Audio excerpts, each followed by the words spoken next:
50 лет назад, черным февральским утром, 23 февраля, Российская империя, сменившая маску на большевистскую диктатуру, нанесла чеченскому и ингушскому народам очередной коварный удар. Так начинается обращение президента Чеченской республики Джохара Дудаева к гражданам республики. Но на этот раз 50-летняя дата депортации чеченского народа отмечалась совсем по-иному.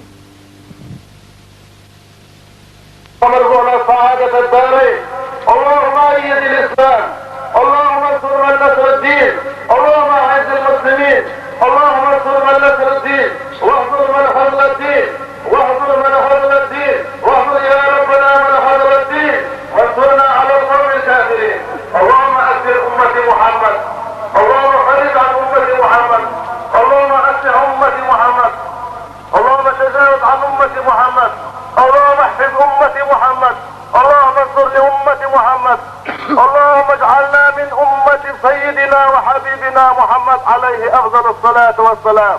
اللهم ربنا آتنا في الدنيا حسنة وفي الآخرة حسنة وقنا عذاب النار، وصلى الله على سيدنا محمد وآله وصحبه أجمعين بحرمة سر سورة الفاتحة.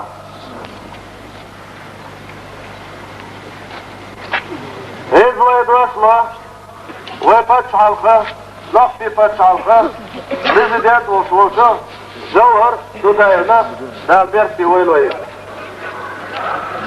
В этот тяжелый день февральского месяца очередная трагедия через зло и насилие, ложь и обман постигла наш народ, который потерял 600 тысяч живых сынов и дочерей только за 3 года. Но это только очередная была трагедия. Многовековая борьба за жизнь и право на этой земле удалось увенчать насильников очередным злом против человечества. Не только наши народы, но и любые народы духовностью, нравственностью, культурой и историей, отличающиеся, не были угодны имперскому злу и насилию. Именно они подверглись самому страшному геноциду в мире, неслыханному злодеянию в истории человечества. Лучшие сыны польской армии, десятки тысяч были залиты в одну яму. 600 тысяч только потеряли войнавский народ чеченцы и ингуши. Вместе с нами десятки названий были стерты с лица земли. Обезлюдила эта земля.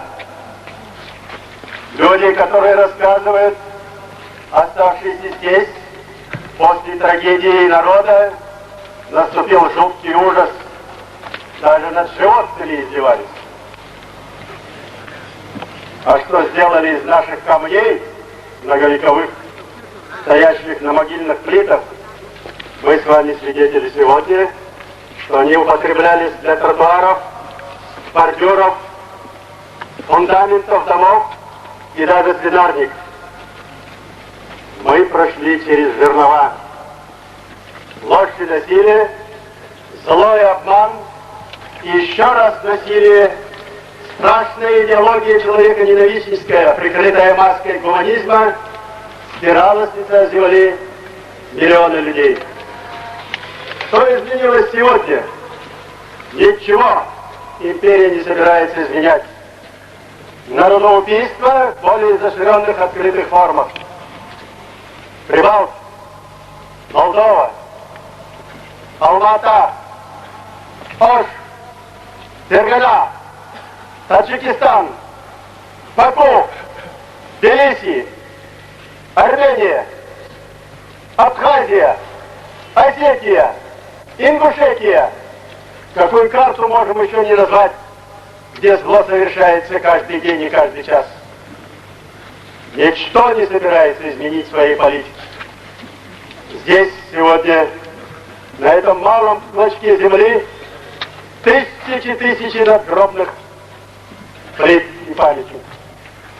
Но если бы всю территорию города Грозного, 500-тысячного населения заполнить вот такими же памятниками, не хватило в этой территории, чтобы поставить камни каждому, кто на дорогах в Сибири, Урале, Севере, Азии залегли костьми наши сыновья и дочери. Ничто не меняется в этом мире. Ни имперская политика, поддерживаемая Западом, на которую уповали о защите прав человека и свобод. Здесь существует только право сильного, право алчного, право злого.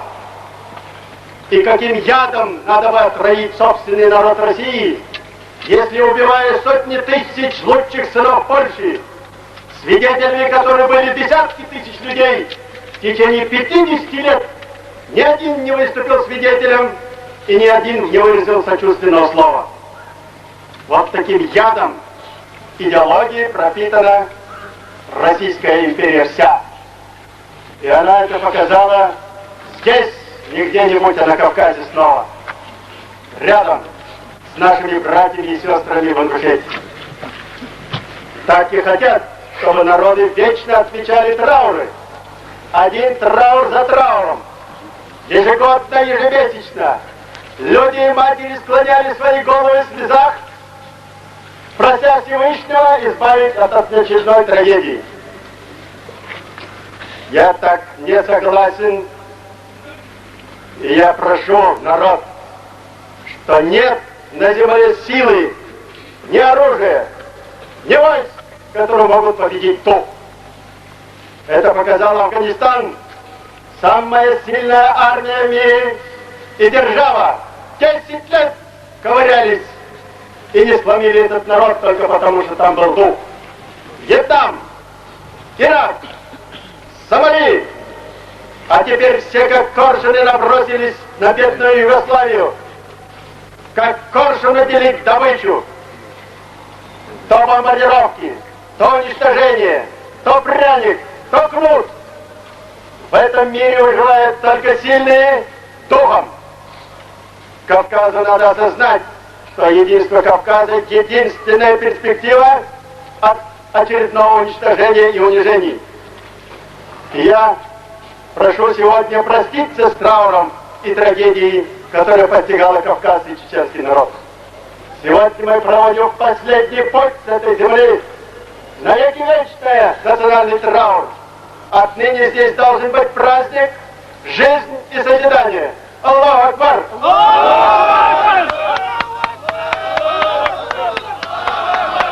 Хватит обманываться. Я и сам обманываться рад, но теперь уже хватит. Спасибо.